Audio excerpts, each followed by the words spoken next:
Voy a volver a leer, y no es redundante, el capítulo 13 y 14 del libro de Números, porque el escritor a los Hebreos en el capítulo 3 hace continua referencia al hecho que el pueblo de Israel llevó a cabo frente a las promesas que Dios les había dado de entrar en la tierra de Canaán.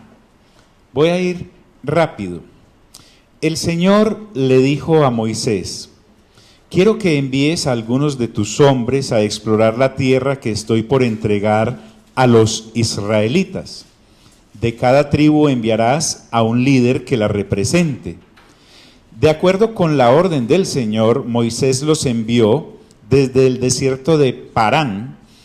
Todos ellos eran jefes en Israel y estos son sus nombres: Samúa, hijo de Zacur, de la tribu de Rubén; Safat, hijo de Orí, de la tribu de Simeón; Caleb, hijo de Jefoné, de la tribu de Judá; Igal, hijo de José, de la tribu de Isaacar; Oseas, hijo de Nun, de la tribu de Efraín; Paltí, hijo de Rafú, de la tribu de Benjamín; Gadiel, hijo de Sodí, de la tribu de Zabulón; Gadí, hijo de Susi, de la tribu de Manasés, una de las tribus de José; Amiel, hijo de Gemalí, de la tribu de Dan; Setur, hijo de Micael, de la tribu de Aser; Nahbi, de Bapsí, de la tribu de Neftalí; Jeuel, hijo de Maquí, de la tribu de Gad. Estos son los nombres de los líderes que Moisés envió a explorar la tierra.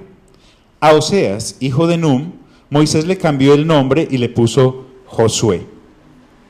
Cuando Moisés los envió a explorar la tierra de Canaán, les dijo: suban por el Negev hasta llegar a la montaña. Exploren el país y fíjense cómo son sus habitantes, si son fuertes o débiles, muchos o pocos. Averigüen si la tierra en que viven es buena o mala, y si sus ciudades son abiertas o amuralladas. Examinen el terreno y vean si es fértil o estéril, y si tiene árboles o no. Adelante, traigan algunos frutos del país. Esa era la temporada en que maduran las primeras uvas. Los 12 hombres se fueron y exploraron la tierra, desde el desierto de Sin hasta Rehob, cerca de Lebo Hamat. Subieron por el Negev y llegaron a Hebrón, donde vivían Ahimán, Sesai y Talmai, descendientes de Anac. Hebrón había sido fundada 7 años antes que la ciudad egipcia de Zoán. Cuando llegaron al valle del arroyo Escol, cortaron un sarmiento que tenía un solo racimo de uvas, y entre dos lo llevaron colgado de una vara. También cortaron granadas e higos. Por el racimo que estos israelitas cortaron, a ese lugar se le llamó Valle de Escol. Al cabo de 40 días, los 12 hombres regresaron de explorar aquella tierra. Volvieron a Cades, en el desierto de Parán, que era donde estaban Moisés, Aarón y toda la comunidad israelita, y les presentaron a todos ellos un informe y les mostraron los frutos de esa tierra. Este fue el informe. Fuimos al país al que nos enviaste, y por cierto que allí abundan la leche y la miel. Aquí pueden ver sus frutos, pero el pueblo que allí habita es poderoso, y sus ciudades son enormes y están fortificadas. Hasta vimos anaquitas allí. Los amalecitas habitan el Negev. Los hititas, jebuseos y amorreos viven en la montaña, y los cananeos ocupan la zona costera y la ribera del río Jordán. Caleb hizo callar al pueblo ante Moisés y dijo: subamos a conquistar esa tierra, estoy seguro de que podremos hacerlo. Pero los que habían ido con él respondieron: no podremos combatir contra esa gente, son más fuertes que nosotros. y comenzaron a esparcir entre los israelitas falsos rumores acerca de la tierra que habían explorado. Decían: la tierra que hemos explorado se traga a sus habitantes, y los hombres que allí vimos son enormes, hasta vimos anaquitas, comparados con ellos parecíamos langostas, y así nos veían ellos a nosotros. Aquella noche toda la comunidad de Israel se puso a gritar y a llorar. En sus murmuraciones contra Moisés y Aarón, la comunidad decía: ¿cómo quisiéramos haber muerto en Egipto? Más nos valdría morir en este desierto. ¿Para qué nos ha traído el Señor a esta tierra? ¿Para morir atravesados por la espada y que nuestras esposas y nuestros niños se conviertan en botín de guerra? ¿No sería mejor que volviéramos a Egipto? Y unos a otros se decían: escojamos un cabecilla que nos lleve a Egipto. Entonces Moisés y Aarón cayeron rostro en tierra ante toda la comunidad israelita. Allí estaban también Josué, hijo de Num, y Caleb, hijo de Jefoné, los cuales habían participado en la exploración de la tierra. Ambos se rasgaron las vestiduras en señal de duelo y le dijeron a toda la comunidad israelita: la tierra que recorrimos y exploramos es increíblemente buena. Si el Señor se agrada de nosotros, nos hará entrar a ella. Nos va a dar una tierra donde abundan la leche y la miel. Así que no se rebelen contra el Señor ni tengan miedo de la gente que habita en esa tierra. Ya son pan comido. No tienen quien los proteja porque el Señor está de parte nuestra. Así que no les tengan miedo. Pero toda la comunidad hablaba de apedrearlos. La gloria del Señor se manifestó en la tienda frente a todos los israelitas. Entonces el Señor le dijo a Moisés: ¿hasta cuándo esta gente me seguirá menospreciando?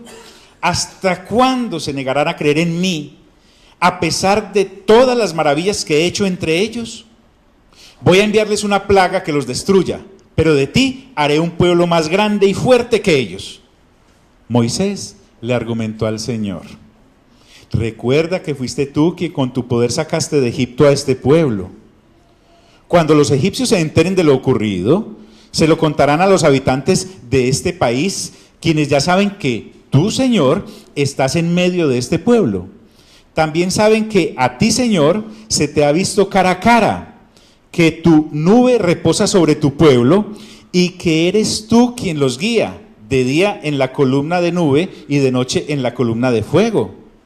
De manera que si matas a todo este pueblo, las naciones que han oído hablar de tu fama dirán: el Señor no fue capaz de llevar a este pueblo a la tierra que juró darles y acabó matándolos en el desierto. Ahora, Señor, deja sentir tu poder. Tú mismo has dicho que eres lento para la ira y grande en amor, y que aunque perdonas la maldad y la rebeldía, jamás dejas impune al culpable, sino que castigas la maldad de los padres en sus hijos, nietos y bisnietos y tataranietos. Por tu gran amor, te suplico que perdones la maldad de este pueblo, tal como lo has venido perdonando desde que salió de Egipto. El Señor le respondió: me pides que los perdones, y los perdono. Pero juro por mí mismo y por mi gloria que llena toda la tierra, que aunque vieron mi gloria y las maravillas que hice en Egipto y en el desierto, ninguno de los que me desobedecieron y me pusieron a prueba repetidas veces verá jamás la tierra que bajo juramento prometí dar a sus padres. Ninguno de los que me despreciaron la verá jamás. En cambio, mi siervo Caleb, que ha mostrado una actitud diferente y me ha sido fiel, le daré la posesión de la tierra que exploró, y su descendencia la heredará. Pero regresen mañana al desierto por la ruta del Mar Rojo, puesto que los amalecitas y los cananeos viven en el valle. El Señor le dijo a Moisés y a Aarón: ¿hasta cuándo ha de murmurar contra mí esta perversa comunidad? Ya he escuchado cómo se quejan contra mí los israelitas. Así que diles de parte mía: juro por mí mismo que haré que se les cumplan sus deseos. Los cadáveres de todos ustedes quedarán tirados en este desierto. Ninguno de los censados mayores de 20 años que murmuraron contra mí tomará posesión de la tierra que les prometí. Solo entrarán en ella Caleb, hijo de Jefoné, y Josué, hijo de Num. También entrarán en la tierra los niños que ustedes dijeron que serían botín de guerra, y serán ellos los que gocen la tierra que ustedes rechazaron. Pero los cadáveres de todos ustedes quedarán tirados en este desierto. Durante 40 años los hijos de ustedes andarán errantes por el desierto, cargarán con esta infidelidad hasta que el último de ustedes caiga muerto en el desierto. La exploración del país duró 40 días, así que ustedes sufrirán 1 año por cada día. 40 años llevarán a cuesta su maldad y sabrán lo que es tenerme por enemigo. Yo soy el Señor y cumpliré al pie de la letra todo lo que anuncié contra esta perversa comunidad que se atrevió a desafiarme. En este desierto perecerán, morirán aquí mismo. Los hombres que Moisés había enviado a explorar el país fueron los que al volver difundieron la falsa información de que la tierra era mala. Con esto hicieron que toda la comunidad murmurara. Por eso los responsables de haber difundido este falso informe acerca de la tierra murieron delante del Señor, víctimas de una plaga. De todos los hombres que fueron a explorar el país, solo sobrevivieron Josué, hijo de Num, y Caleb, hijo de Jefoné. Cuando Moisés terminó de decirles esto, todos los israelitas se pusieron a llorar amargamente. Al otro día, muy de mañana, el pueblo empezó a subir a la parte alta de la zona montañosa diciendo: subamos al lugar que el Señor nos ha prometido, pues reconocemos que hemos pecado.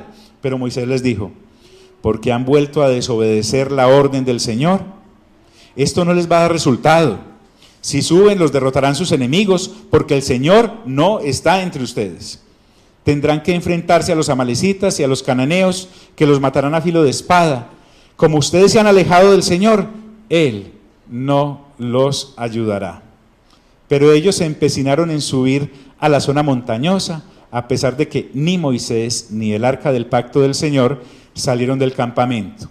Entonces los amalecitas y los cananeos que vivían en esa zona descendieron y los derrotaron, haciéndolos retroceder hasta Hormá. Wow.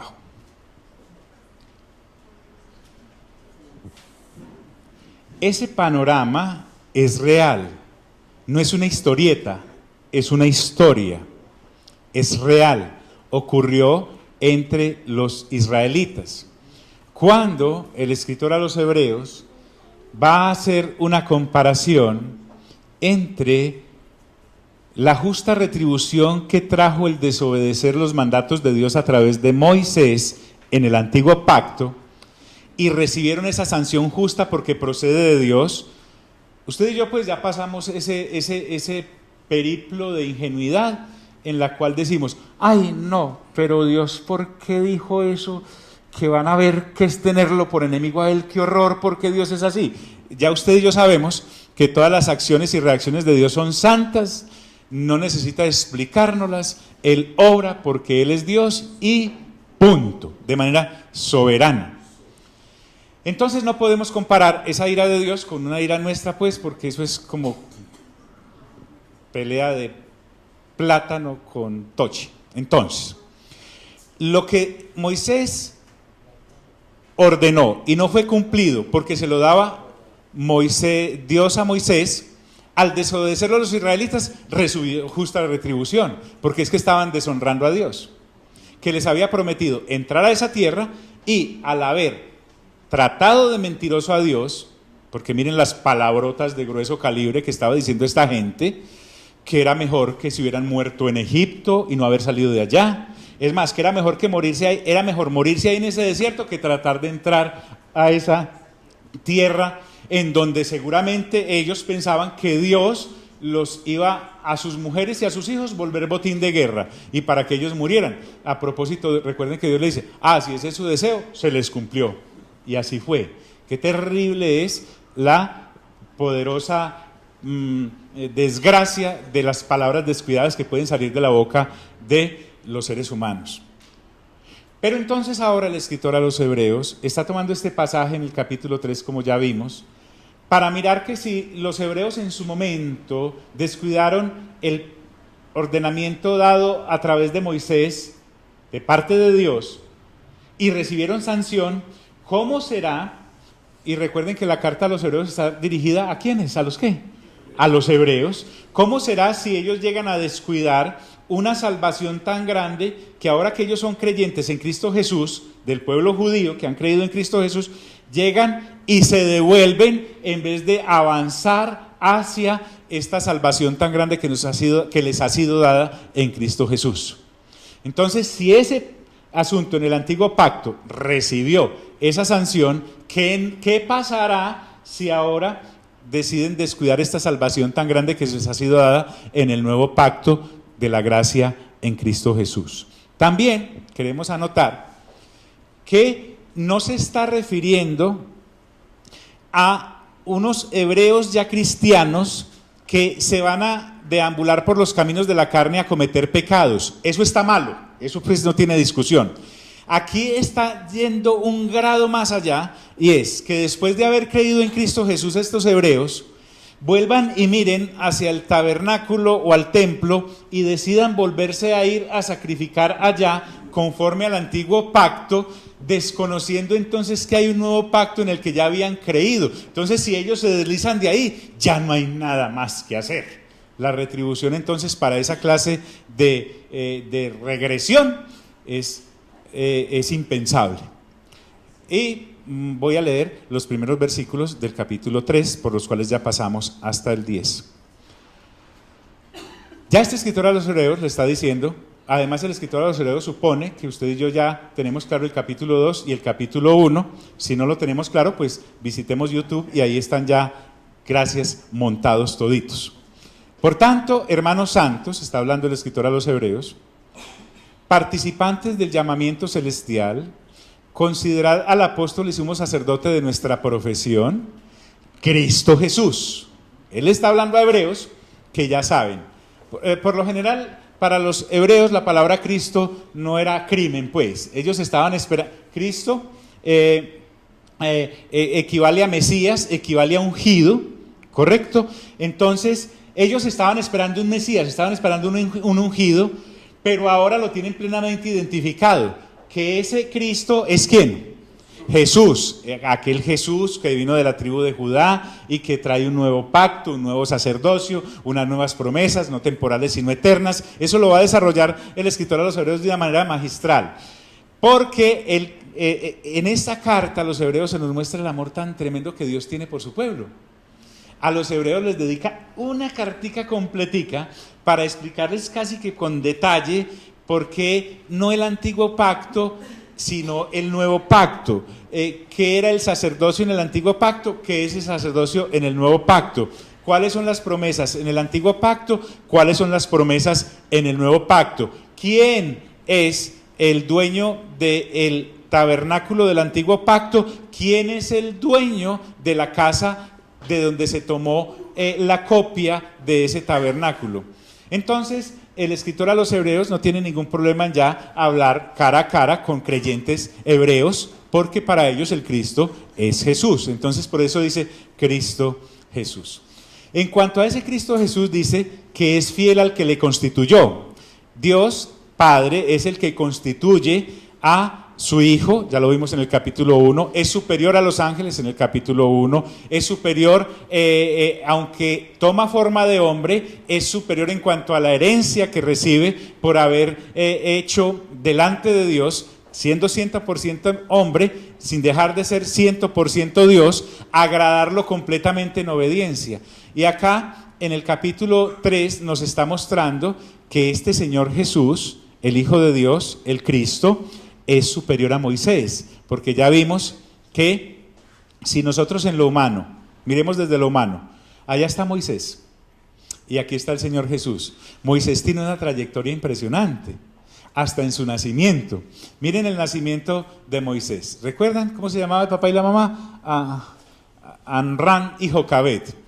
Ellos tienen a Moisés en medio de una persecución tremenda que el faraón de aquella época estaba ejecutando sobre los niños, porque los había mandado a matar todos. Lo vieron tan hermoso que en vez de matarlo, lo meten en una canastita calafateada con brea y lo colocan sobre el río Nilo. Y si usted ha visto películas del río Nilo, yo no lo conozco, pero eso hay cocodrilo, hay de cuanta cosa, y es salvado de eso. Además va a caer en manos de la hija del faraón, la cual lo prohija y se lo lleva para el palacio para criarlo. Lo que pasa es que uno lo ve, pero no se da cuenta que eso es extraordinario. Ahora comparémoslo con la dudosa concepción del Señor Jesús. Resulta que esta señorita llamada María está comprometida con un hombre llamado José para casarse en determinada fecha, pero en ese interregno ya resulta en embarazo. Después de que le hace una visita a una tía por allá, a una parienta, Elizabeth, y vuelve con un embarazo de 3 meses. José sabe que no es de él y todos en el pueblo dicen, mira, qué cosa, ¿no? Le fue desleal a José. Pero además ella afirma que es del Espíritu Santo. Entonces imagínate, la tremenda posición que tiene el nacimiento de Moisés y su salvación, y la dudosa reputación del nacimiento del Señor Jesús. Usted y yo ahora lo vemos con la fe y ya es aplicado, pero aquí estamos ante unos hebreos que han creído en Cristo. Recuerde, esto no es para nosotros. La carta a los hebreos es para hebreos y Dios nos está permitiendo ver la situación de ellos. De manera que, fuera de eso, Moisés crece y crece en toda la sabiduría de los egipcios hasta el año 40 de su edad. Era poderoso en palabra, imagínenselo, un gran constructor. Viene y es comisionado por Dios, pero tiene que huir. A los 40 años regresa, se presenta ante Faraón, le hace frente a Faraón, así tuviese problemas de habla, Aarón hablaba por él. Dios le entrega una vara que tira al suelo y se convierte en serpiente y se come las varas de los brujos del Faraón. 10 plagas, con 10 plagas saca al pueblo de Egipto. Todo hacía referencia entre los israelitas a Moisés. Moisés era el non plus ultra, Thor, algo así. Entonces, el asunto es que ahora viene el Señor Jesús, que es de una familia bien sencilla, completamente pobre. Recuerden que cuando María tuvo que purificarse, no pudo llevar ni un carnero, ni un cordero, tuvo que llevar un par de tórtolas, que era el sacrificio que podía llevar una persona de escasos recursos. No, ¿cuál vara? El Señor Jesús no tenía ni cascabel para jugar. Entonces, y fuera de eso, era un hombre sin estudios teológicos, carpintero. Recuerden que entre las personas de estas culturas, el trabajar artesanalmente es menospreciable, mientras que no. Entonces, ahora el escritor a los hebreos le quiere mostrar a los hermanos hebreos que no se dejen obnubilar por esa clase de presentaciones, porque recuerden que Dios no mira lo que ven los ojos, sino lo que ve ¿dónde? En el corazón. Otra de las cosas es que, como ya sabemos que el Señor Jesús es Dios, el Señor Jesús no le interesa como pelear si la gente piensa que es o no es, si es mayor que Abraham, si es mayor que Isaac, si es mayor que Jacob, si es mayor que Moisés, si es mayor o no que los ángeles, si tiene o no tiene una gran reputación. Él es Dios y punto. Pero sí tiene la gran delicadeza de explicárselo a su pueblo elegido, porque Él tiene un trato especial con su pueblo. ¿Correcto? Entonces, acerca de ese Señor Jesús, el Cristo, el cual es fiel al que le constituyó. Jamás el escritor a los hebreos menosprecia a Moisés. Mire, tengo que avanzar. Como también lo fue Moisés en toda la casa de Dios, porque de tanto mayor gloria que Moisés es estimado refiriéndose al Señor Jesús, cuanto tiene mayor honra que la casa del que la hizo, porque toda casa es hecha por alguno, pero el que hizo todas las cosas es Dios. Y Moisés, a la verdad, fue fiel en toda la casa de Dios. ¿Cómo qué? Como siervo. Es clarito. Entre otras cosas, Moisés jamás pretendió ser algo que no era. Él sabía que era un siervo en la casa de Dios. Miren la actitud allá en Números 14 y 13. Cuando la gente viene y lo insulta, él y Aarón se postraron en tierra, no porque fueran un par de cobardes esperando a que los mataran, sino porque estaban demostrando su perfecta dependencia de Dios. Si Dios no los defendía, ¿quién los iba a defender? Entonces, este Moisés es un excelente siervo y fiel para testimonio de lo que se iba a decir. Cuando habla de para testimonio de lo que se iba a decir, es que Moisés tenía claro que era y ministraba un pacto que era sombras, era copia, mientras que él estaba anunciando también que vendría otro. En Deuteronomio dice, Dios les levantará a ustedes un profeta como yo. Ese profeta ahí está con mayúscula, refiriéndose a el advenimiento del Señor. Y Moisés, a la verdad, fue fiel en toda la casa de Dios como siervo para testimonio de lo que se iba a decir.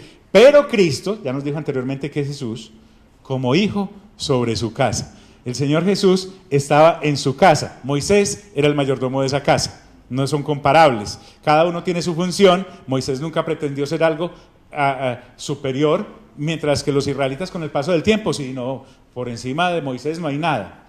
Pero como hijo sobre su casa. Pero Cristo como hijo sobre su casa.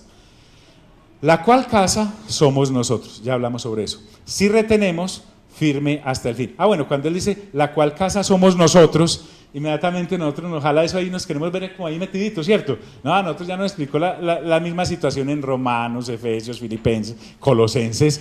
Dejémosle esta carta a los hebreos que son ellos. Sí sabemos que estamos ahí, pero estamos hablando desde ellos.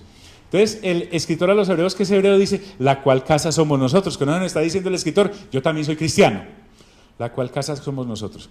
Si retenemos firme hasta el fin la confianza y el gloriarnos en la esperanza, ya explicado. Por lo cual, como dice, ¿quién? La carta a los hebreos nos muestra en acción Dios Padre, Dios Hijo y Dios Espíritu Santo. Es una carta completamente trinitaria. Los vemos en acción a los tres como Dios en casi todas las escenas. Por lo cual, como dice el Espíritu Santo, si oyeres, John, ¿y por qué leímos el capítulo 13 y 14 de Números? Porque ahí es donde va a empezar a hacer referencia el escritor a los hebreos de ese pasaje. Por lo cual, como dice el Espíritu Santo, si oyeres hoy su voz, no endurezcáis vuestros corazones como en la provocación. Mire, esta palabra provocación para nosotros es como injuriar a alguien, sacarle la chispa, no creer, etc. Pero en el contexto israelita es fuerte porque ellos saben a qué se refería. Cuando los israelitas hablan del día de la provocación, ahí mismo llegan allá. Cuando fue la exploración por los 12 príncipes y entonces 10 de ellos llegaron hablando de esa cantidad de basura, solo 2 sacaron la mano, Josué y Caleb. ¿Y qué pasó? Pues que por eso estuvimos por cada día, ¿un qué? Un año. Y fuera de eso, se murieron todos los mayores de 20 años que habían sido censados por incrédulos. Solo se salvaron Josué y Caleb, pero los peladitos de 19 años para abajo, esos todos casi en su gran mayoría entraron a la tierra de Canaán. Pero miren todo también desde este punto de vista. ¿Cuánto demoraron el ingreso a Canaán estos incrédulos? ¿Cuánto? 40 años. Los pelados habían ahí. ¿Y por qué es que estamos dando vuelta en este desierto? Porque tenemos que esperar a que se mueran los viejos. ¿Y por qué tenemos que esperar? Porque imagínate que es que a ellos, cuando nosotros estábamos chiquitos, los mandaron a explorar la situación esta y vinieron diciendo una cantidad de barbaridades y Dios se enojó en su justa ira. ¿Y quiénes son los otros par de viejitos que hay allá? No, esos son Josué y Caleb. Eso sí, ellos estuvieron bien desde el principio. Tanto que años después, cuando Josué los ingresa a la tierra de Canaán, Caleb estaba en plena forma, porque dice, a mis 85 años tengo el mismo vigor que hace 40 y necesito, Josué, que me entregues en la montaña de Galat, creo que es, la montaña del aceite, en fin, porque esa me la prometió Moisés ahí. Y recuerden que allá en esa montaña, ¿quiénes vivían? Los anaquitas. Los anaquitas eran descendientes de personas muy altas, grandes. Entonces Caleb tenía la suficiente fuerza y vigor y todavía tenía la misma fe para ir a desalojar a esa gente de allá y ponerse a vivir ahí porque Dios se lo había prometido, porque él había creído. Entonces toda esa historia se está dando dentro de los israelitas siempre. Cuando el escritor a los hebreos les recuerda a los judíos que ya son creyentes, que no por eso haber olvidado su genealogía y todas sus cosas, ¿se acuerdan como en el día de la provocación? Y dicen, sí, nos acordamos, claro. En la tentación del día de la tentación en el desierto. Claro que se acordaban, claro que se acordaban. Pero como está hablando, ¿quién? Disculpe. ¿Quién está hablando ahí? El Espíritu Santo. Mire cómo se identifica el Espíritu Santo con la rabia y la ira que el Padre siente. Por eso dice, no endurezcáis vuestros corazones como en la provocación en el día de la tentación en el desierto, donde me tentaron vuestros padres. Me probaron y vieron mis obras 40 años. Pues que es que fue 40 años. Él los mató en el desierto, pero no de hambre. Les dio todas las codornices que quisieron, todo el maná que quisieron, pero que no entraban, no entraban.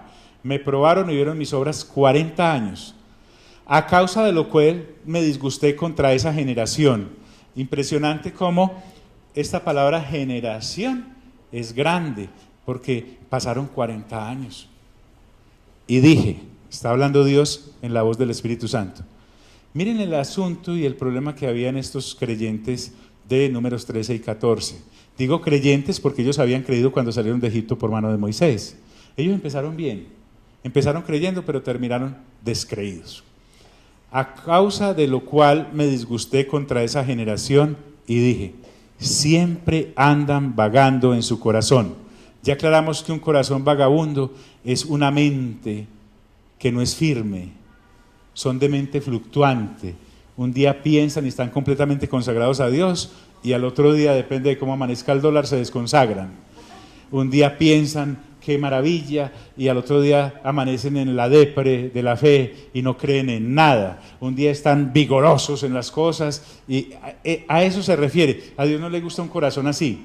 ¿Por qué? Porque Dios no pide que dependamos de nuestros ojos. Cuando ellos vieron a aquellos gigantes, miren lo que ellos decían. Nosotros los vimos a ellos como gigantes, parecíamos langostas al lado de ellos. ¿Y qué decían? Y ellos nos veían a nosotros como si fuéramos langostas. O sea, esta gente, en vez de ir por fe delante de Dios, que era el que les había prometido en el versículo 1, ahí que dice, envíalos porque mire que quiero que vean la tierra que les voy a entregar, iban y consultaban al... Imagínate uno ir a preguntarle al diablo, ¿usted cree que yo soy un hombre de fe? ¿Qué le va a decir el diablo? No, usted es una langosta. Siempre andan vagando en su corazón y no han conocido mis caminos. Entonces aquí quiero empezar hoy, porque esta es una clave tremenda. Lo que le faltaba, vamos a verlo reafirmado en el capítulo 5 y 6 de esta misma carta, a los hermanos israelitas que ya eran creyentes allá en Hebreos, capítulo 1, 2 y 3, y que no han incurrido todavía en la desobediencia de Números 13 y 14 al menospreciar la salvación que les ha sido dada en Cristo Jesús, era que no estaban renovando la mente. Se habían quedado inmaduros, así como los gentiles de Corinto se quedaron inmaduros en el capítulo 3 y 4. No renovaban mente. Entonces, la falta de madurez los lleva a uno, no a un estancamiento, sino que va uno de para atrás como los cangrejos.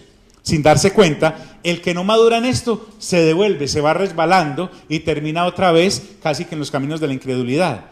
Cuando dice y no han conocido mis caminos, entonces nos recuerda lo necesario y metódico que debe ser el renovar nuestra mente. En nuestro caso, con la lectura juiciosa de la palabra de Dios. De lo que yo llene mi mente, de eso hablará ¿qué? Porque de lo que esté lleno mi corazón, hablará ¿qué?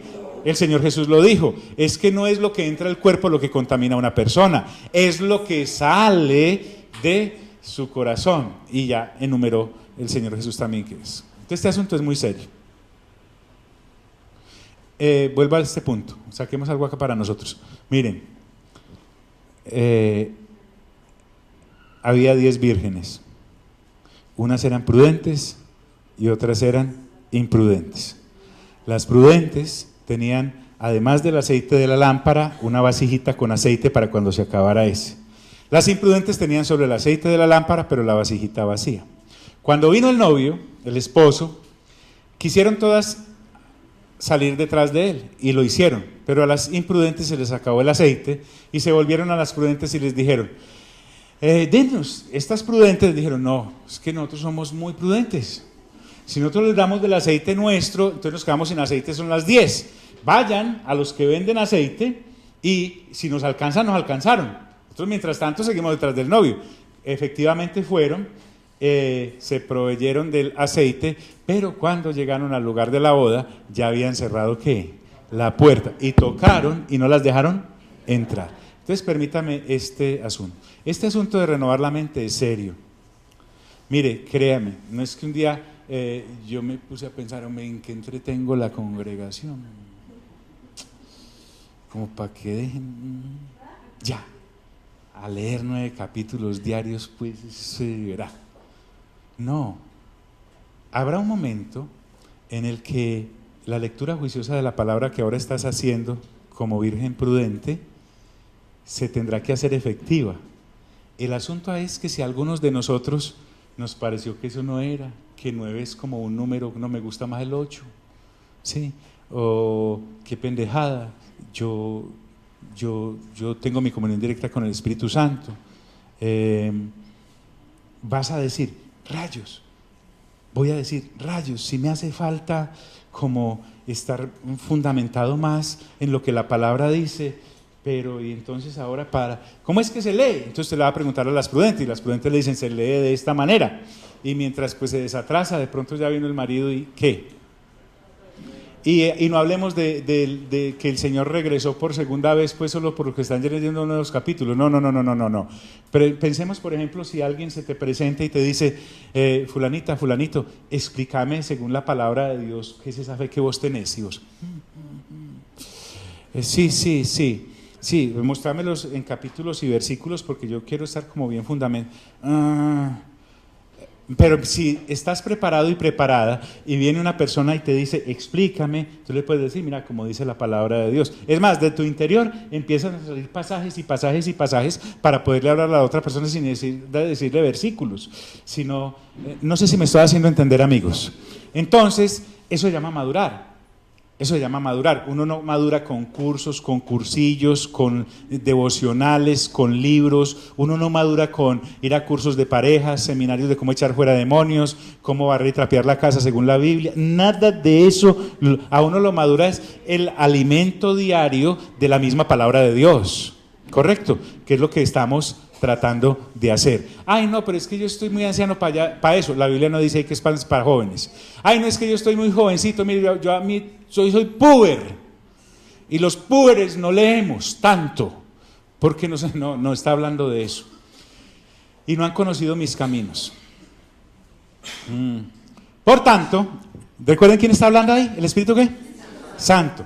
El Espíritu Santo, que es la persona, digámoslo así, en trato más delicada de la Trinidad, uno no alcanza a mirar en profundidad qué es pecar contra el Espíritu Santo, que no tiene perdón, pero si es de la única persona de la Trinidad que se dice eso, así que con el Espíritu Santo es mejor andar livianito, porque el Espíritu Santo ahora el que está diciendo es, recordándonos ese 13 y 14, a los hebreos, por tanto juré en mi ira, no entraran en mi ¿qué?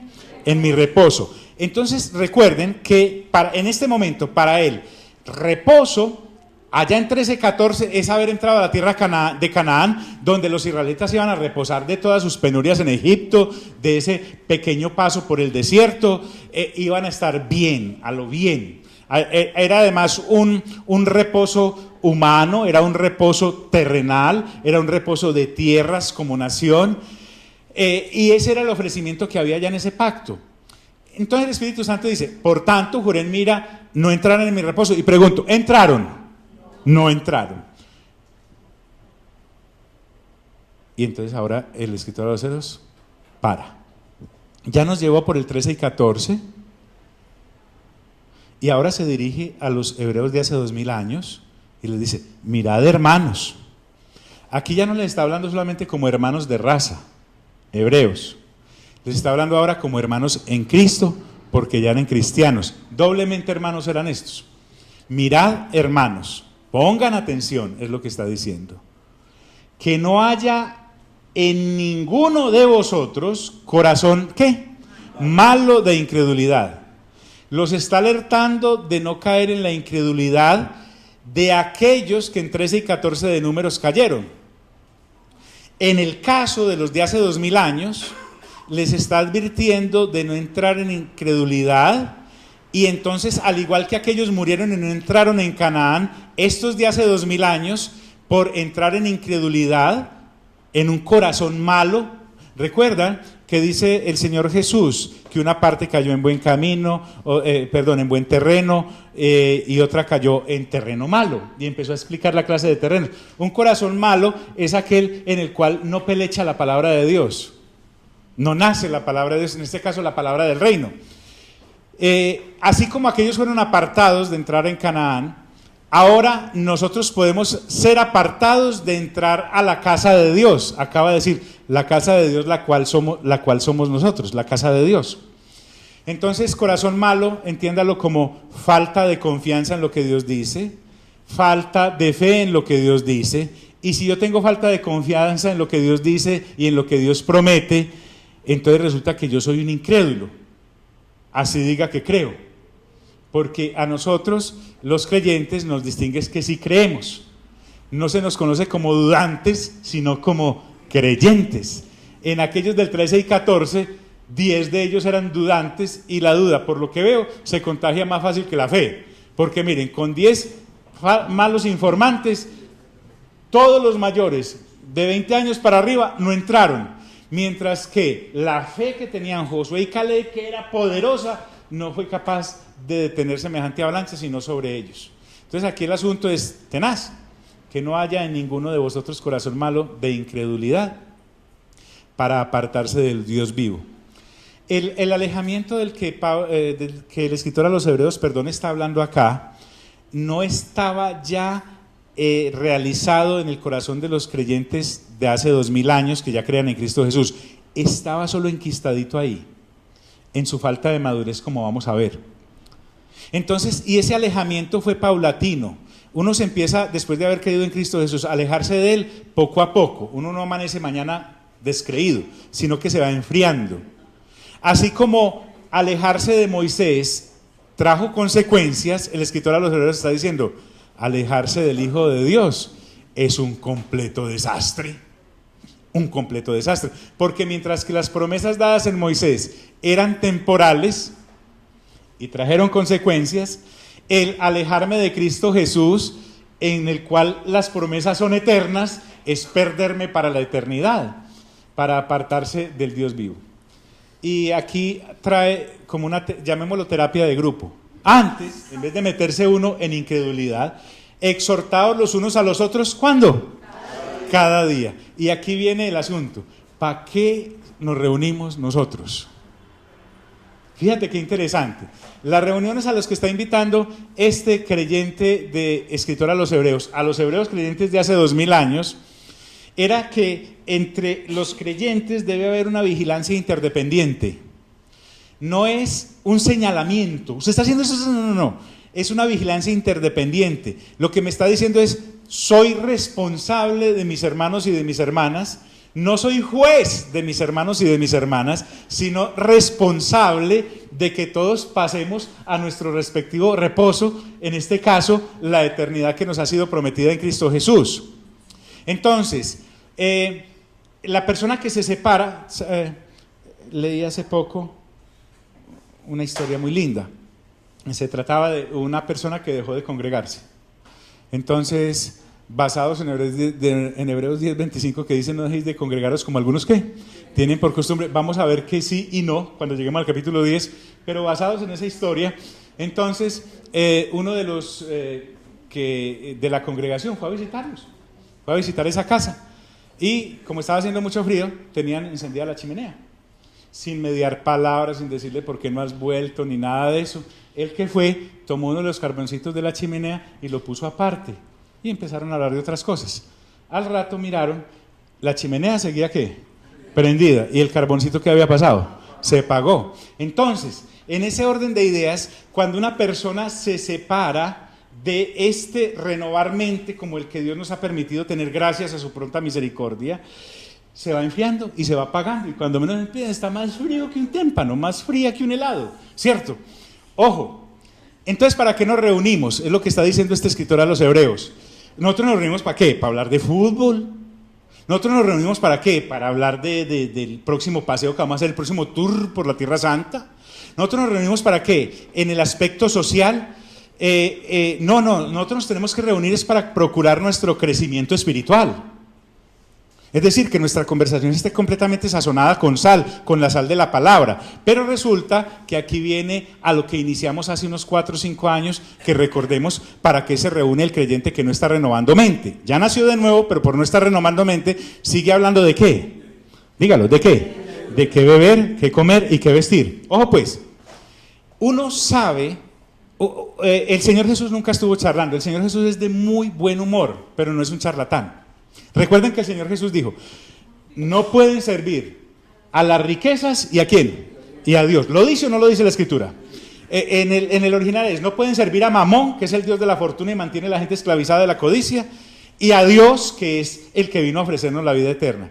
Este es el asunto, revisémonos, yo me reviso constantemente. De lo que yo hable, eso es lo que yo adoro.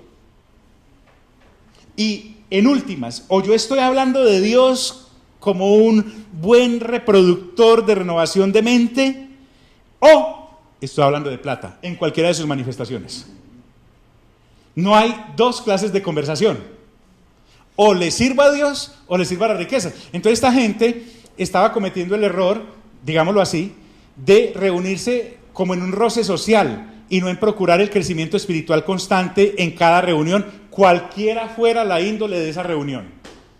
Cualquiera fuera, ay, pero tan fanáticos, dígame como quiera, pero es que lo que está en juego aquí es mi eternidad y la tuya, si andas conmigo. Eso es muy teso. Entonces, él les dice a los hermanos hebreos hace 2000 años, y nos sirve para nosotros hoy, antes exhortados los unos a los otros cada día, entre tanto que se dice hoy. ¿En qué nos estaban exhortando y animando los hermanos de estos hebreos en el 13 y 14 de Números? Ellos no iban hablando de, mira, qué chévere, Dios como nos dio la tierra prometida, man. Y vamos a entrar allá porque fue Dios el que lo dijo. No, la conversación de ellos era, esa tierra se traga a la gente. O sea, según ellos eso era un campo de arenas movedizas impresionante, ¿cierto?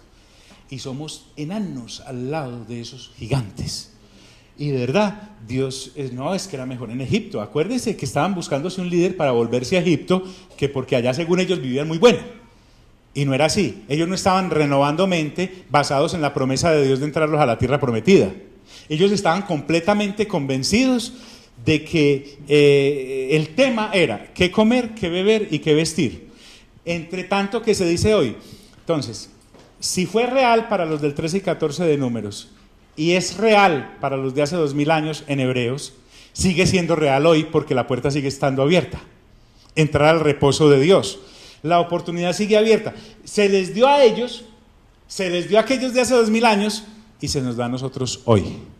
Porque la Biblia es vigente para nosotros hoy. Entre tanto que se dice hoy. Dios es de absolutos. Dios no quiere que nadie se pierda. Por eso dice, para que ninguno de vosotros se endurezca por el engaño ¿de qué? Del pecado. Esto es más interesante todavía. Cuando habla de que se endurezca, pongámoslo en paisa, es ser terco. Terco es aquel que, parándose ante las promesas de Dios en Cristo Jesús, dice, no, no es por ahí, no es por ahí, porque es que a mí me parece que a aquellos israelitas del 13 y 14 les parecía que la tierra era peligrosísima, les parecía que eran langosticas, les parecía que se iban a morir allá, y les parecía que sus hijos y sus mujeres iban a ser botín de guerra, y les parecía que Dios era un asesino, que era mejor que los matara ahí en el desierto, pues si los iba a matar allá, que los matara de una vez acá, y si no, pues devolvámonos. Eso se llama terquedad, ser tercos, en cuanto, y ya existía una promesa de Dios para entrar a la tierra de Canaán. Cuanto más las promesas que han sido dadas en Cristo Jesús de eternidad y eternidad tremenda. Entonces por eso dice, para que ninguno de vosotros se endurezca por el engaño del pecado. Tercos en llamar a un Dios salvaje cuando es supremamente bondadoso. Mejor dicho, alejarse de Cristo es alejarse de Dios, es endurecer el corazón. Y cuando habla acá de pecado, en vez de dedicarme a renovar mente y a obnubilarme en sus promesas y perseverar en ellas, hablemos no solamente del pecado en singular, sino también del plural. Es meterme como los de Corinto, recuerdan que en vez de estar madurando, estaban inflando carne en todas sus manifestaciones a pesar de haber nacido de nuevo, pero también en perseverar en no luchar contra ese pecado original que hubo allá en el jardín, que fue el pecado original de la desobediencia. Es que allá en el pecado original no fue ni sexual, como nos han hecho creer con lo de la manzana y que todas esas cosas. No. Fue un acto de desobediencia de no comer de determinado árbol. Mira que el asunto, cuando la desobediencia entra por una pequeña fisura, eso se abre grande allá adentro. Y entonces la incredulidad viene y me abra las conductas de la carne y me voy alejando y me va alejando. Por eso dice este escritor, para que ninguno de vosotros se endurezca por el engaño del pecado. Y nuevamente, la serpiente le dijo la verdad a la mujer en el jardín. No, ¿la qué? La engañó completamente. Entonces el engaño siempre va ligado al pecado como tal. ¿Qué nos quiere decir entonces este escritor? Que los del 13 y 14 de Números eran una parranda de pecadores, que en vez de dedicarse a creer, se dedicaron a no creer, no a renovar mente. Porque somos hechos participantes de Cristo. Cuando nazco de nuevo, por el Espíritu y por la palabra, ¿a qué tengo derecho yo? ¿A ser qué? Hijo o hija de Dios. Cuando dice que somos hechos participantes de Cristo, es que los creyentes hebreos de hace 2000 años, como todos los creyentes en Jesús, son de su naturaleza. Ya no somos de la naturaleza del Adán caído, sino que somos de la nueva naturaleza del que bajó del cielo. Es clarísima la Escritura en decirnos que el Señor Jesús no viene de la naturaleza de Adán caído. Es más, Gálatas 4:4 dice nacido de mujer, no dice nacido de hombre y mujer. En Génesis, en Juan capítulo 1 da a entender que nosotros los que hemos nacido de nuevo ya no nacimos de una pasión o de un amor humano, sino que hemos nacido del Espíritu. Y ese es el que nos da la nueva naturaleza, porque esa nueva naturaleza en Cristo es una naturaleza de alguien. Ya vimos en el capítulo 1 y 2 de Hebreos que el Señor Jesús ni nació bajo pecado ni cometió ¿qué? Esa es nuestra nueva naturaleza. Por lo tanto, dedicarnos a no creer es una cosa que le corresponde al no nacido de nuevo, al incrédulo. Nosotros los creyentes, los nacidos de nuevo, debemos dedicarnos a creer y punto. Porque somos hechos participantes de Cristo, ya somos salvos, ya estamos convertidos, somos de otra naturaleza. Eso sí, con tal que retengamos firme hasta el fin nuestra confianza del principio. No dejar el primer amor. Hay una congregación ahí en Apocalipsis, que es la de Éfeso, que es una gente tremenda para detectar falsos apóstoles, falsas doctrinas, pero les empezó a ocurrir una cosita. Se les apagó ¿el qué? El primer amor. Y a uno se le apaga el primer amor cuando se empieza a enfriar. ¿Y cómo es dejarse de enfriar? Ya no estar renovando mente y pegado a las cosas de Dios y estar, por ejemplo, pendientes del retorno del Señor. Dice que no durmamos como los demás, sino que velemos y seamos sobrios. Vení a lo que estamos haciendo ahorita. Miremos qué dice aquí, pastor, venga, me hace el favor, póngase pilas, qué dice ahí realmente en el capítulo 9, ¿cierto? Y este sello aquí de que, ¿a quién, en cuál clase, de cuál universidad, de cuál reunión de creyentes que no estén renovando? Vení, miremos a ver, el sello, ¿tiene letrero o no tiene letrero? Ah, no, aquí no dice que sea letrero, pero es un sello, ¿cierto?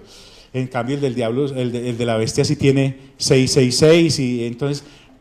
¿Quiénes renuevan ahora eso? Y si lo empiezan a renovar sin nacer de nuevo, se meten más en problemas porque es pura academia.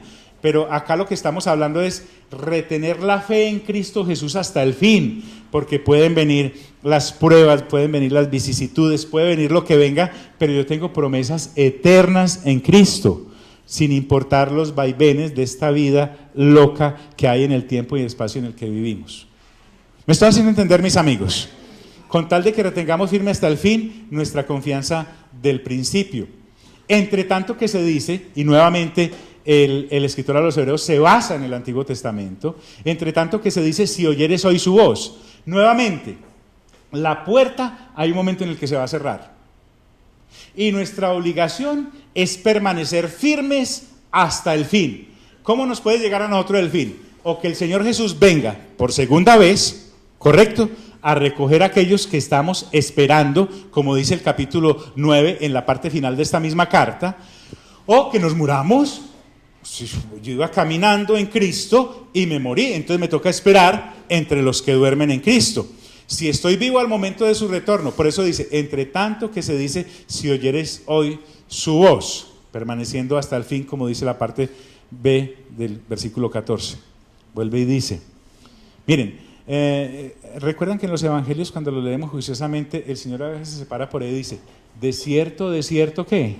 Os digo, no era porque, ¿cómo le lleno más espacio a este capítulo? Sino, cuando dice el de cierto es, esto es muy serio. O sea, lo que voy a decir es de mucho cuidado. De cierto, os digo.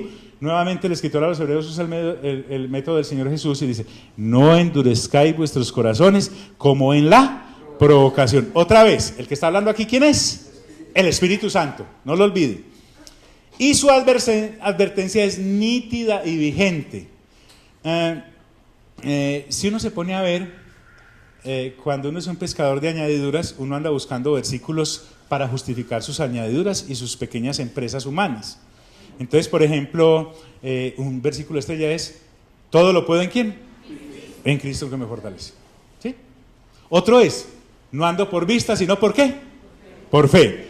Cogemos el 11.1 de Hebreos o 2 que dice, es pues la fe, la certeza de lo que se espera, la convicción de lo que no se ve. Y jalamos ese versículo de ahí, que jamás estaba diciendo ese versículo de ahí no está diciendo, es pues la fe, la certeza de lo que espera. Entonces me empiezo a imaginar, la lavadora que quiero tener, como yo espero la lavadora, tengo fe en que la lavadora llegará, ¿cierto? ¿O no? Pues ahí no estábamos esclavos todos. El asunto acá es que no endurecer el corazón como en la provocación es una advertencia nítida, clara y vigente, porque en números 13 y 14 eso fue lo que hicieron, provocar a Dios. Y dice, pero si Dios es paciente, sí, miren que Dios sí le dijo a Moisés, ¿que no los qué?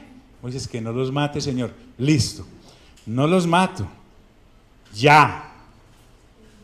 Pero en el transcurso de 40 años, sí. Miren que la voluntad de Dios, es más, miren la voluntad de Dios. Dios les dice, no vayan, que no voy a ir con ustedes. Y el otro día madrugan a ir. Y Moisés les dice, hombre, van a volver a desobedecer a Dios. La idea acá está mire, cuando uno está entrando en los linderos de la soberanía, entiende que si aquellos israelitas del 13 y 14, listo, aceptamos nuestro pecado. Y por nuestro pecado Dios ya nos dijo que no íbamos a entrar. Por lo tanto, me muero aquí en estos siguientes 40 años. Esa es la voluntad de Dios. Ah, no, pero ellos arrancaron otro día y vamos, y se fueron, y Dios ya no iba con ellos. Ya no solamente no estaba con los de Canaán, sino que no estaba con ellos. Entonces, miren que ni Moisés ni el arca que la llevaba Aarón y los sacerdotes salieron con ellos y fueron derrotados. Hasta en eso es extraordinaria la buena voluntad de Dios, agradable y perfecta. No endurezcáis vuestros corazones como en la provocación. Y dice, ¿quiénes fueron los que, habiendo oído, le provocaron? Pues los que inicialmente salieron de Egipto. Ahí están, 400 años. Miren qué interesante esto. ¿Me aguantan otro poquito más? Bien, mire esto. Está Abraham. Isaac no le ha nacido. Dios le dice, te voy a dar una descendencia grande. Eso es por allá como en el 14 o 15 de Génesis. De esa descendencia serán llevados a una nación donde los tratarán como esclavos. Se los dice 430 años antes. Pero después los voy a sacar de ahí en victoria y voy a humillar a ese pueblo que me los humilló. Listo. Eso se lo dice Dios a Abraham en su generación. Luego ahora, yo soy uno de los que está esclavo allá en Egipto y alguno de mis antepasados trajo la noticia de voz en voz de que ya se cumplieron los 430 años que se le dijeron a Abraham. Se cumplió. Entonces salgamos de aquí. Pero ya estoy tan acostumbrado al teje-maneje de Egipto. En Egipto todo el mundo se levantaba a comer, a beber, a vestirse. Eso era lo único que hacían, adorar falsos dioses. Y efectivamente me dicen la promesa, ¿quieres ser libre? Yo sí quiero ser libre, claro. Pero es que ser libre tiene un costo. Y es no ser esclavo. Es más fácil ser esclavo que liberto del Señor. Entonces ellos salen. Y el escritor a los hebreos pregunta, ¿quiénes fueron los que habiendo oído lo provocaron? Interesante, los que inicialmente creyeron, porque ellos salieron con Moisés creyendo, pero se descreyeron en el camino, y no fue por falta de señales, pues, porque usted y yo somos testigos que ahora en este nuevo pacto a veces las señales no se ven mucho, ahí sí vas uno es por fe completamente, pero esta gente tenía, les faltaba fe, mándele piojos al faraón, les faltaba fe, mándele rana al faraón, les faltaba fe, mándele niguas al faraón, les faltaba fe, mátenle todo el ganado al faraón, les faltaba fe, sangre en vez de agua al faraón. Ellos veían, es más, están ahí los egipcios detrás y se abre el mar, hermanos, y ellos pasan y se cierra y ahoga todo el ejército de faraón. Señales no les faltaron. ¿Te das cuenta? A veces las señales no son suficientes para llenar un corazón vacío. Entonces, ¿quiénes fueron los que habiendo oído le provocaron? Y él mismo se responde. No fueron todos los que salieron de Egipto por mano de Moisés, los que inicialmente creyeron. La insistencia del Espíritu Santo aquí en este capítulo, ya como 3 veces diciendo lo mismo, que es un desierto de parte del Espíritu Santo, la insistencia es porque lo que aplicó a aquellos del 13-14, aplicaría para los que se devolvieran de Cristo hace 2000 años y aplica para los que se devuelvan de Cristo hoy. Hoy. No fueron todos los que salieron de Egipto por la mano de Moisés. ¿Y con quienes estuvo disgustado 40 años? Qué genialidad. Dios casi que igualándose a uno para explicarle a uno que pueda entenderlo a él. El Espíritu Santo está diciendo, ¿y con quienes estuvo disgustado cuántos años? Ahora, recuerden por qué eran 40 años, porque era un año por cada qué. Por cada día de exploración. Por cada día de exploración. Y fueron literales. 40 años. ¿Y con quiénes estuvo disgustados 40 años? Dice la palabra, no fue con los que pecaron, cuyos cuerpos cayeron en el desierto. ¿Qué pasó con estos pecadores? Fue que no perseveraron en el bien creer. Los que cayeron allá en el desierto fueron los culpables de no creer. Dios no hizo a todos, los barro a todos.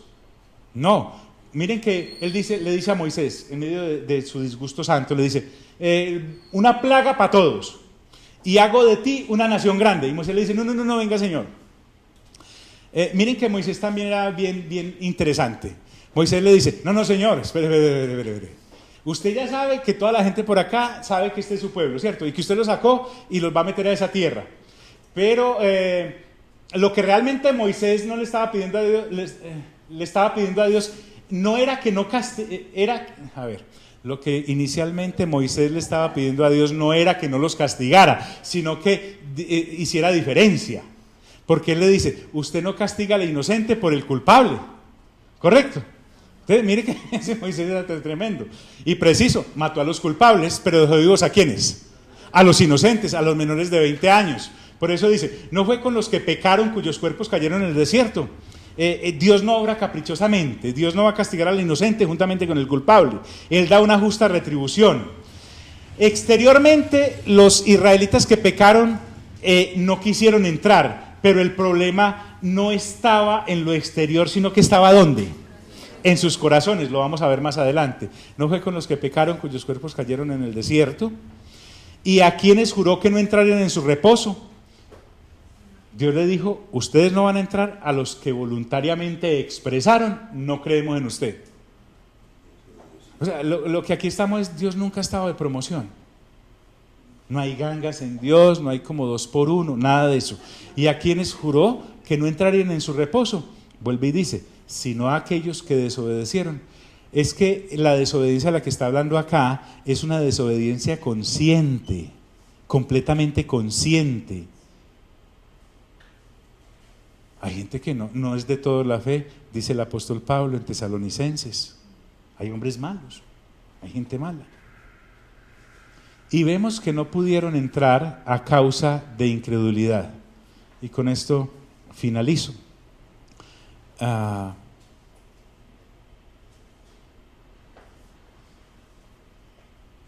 Miren que toda la responsabilidad de este asunto del 13 y 14 de Hebreos era en los creyentes no creyentes, porque no es que Dios no pudiera entrarlos, manda un viento y los pasa allá. no es que no quisiera entrarlos, Él quería, Él les dio la tierra. No es que no pudiera entrarlos, Él podía. El asunto es que ellos no quisieron, no creyeron y finalmente no pudieron. Toda la responsabilidad, o sea, ¿por dónde se rompe el lazo? Por la cadena, por el eslabón más débil. La incredulidad nos hace débiles. Ahora, vuelvo y les digo, no estoy creyendo en que voy a conseguir una licuadora y tengo fe para eso, no, estoy hablando de perseverar hasta el fin de esta salvación eterna que nos ha sido entregada en Cristo Jesús. Eso es más que la lavadora. Dios quería, Dios podía, pero ellos ni quisieron, ni creyeron y no entraron. Entonces, la incredulidad, ojo pues, y la desobediencia son dos caras de la misma moneda. ¿Por qué? Porque una vez yo incrédulo, me vuelvo desobediente. Incredulidad me lleva a desobedecer. No es que la desobediencia me lleve a no creer, sino que por no creer, desobedezco. ¿Y qué desobedezco? La palabra y la promesa de Dios. El asunto acá, para finalizar, es que el escritor a los hebreos le está diciendo a los hebreos: aquellos se perdieron la entradita a Canaán. Al que se devuelva de Cristo Jesús se pierde la vida eterna. ¡Wow! Y ahí sí podemos aplicarlo también a nosotros, que somos hijos e hijas de Dios. Padre, te damos gracias por esta oportunidad que nos has dado de extasiarnos en tu palabra, de abrirla de una manera concienzuda, Señor, y de entender que tú eres bueno, de cabo a rabo, Señor, de eternidad a eternidad. A ti no se te puede acusar absolutamente de nada, de nada. Si lo hiciéramos, seríamos peores que cualquier incrédulo después de haber conocido esta gran realidad que hay en Cristo Jesús, para todos aquellos que en todas las generaciones creamos. Salimos de este lugar, mas no de tu presencia. Amén y amén. Dios nos bendiga a todos.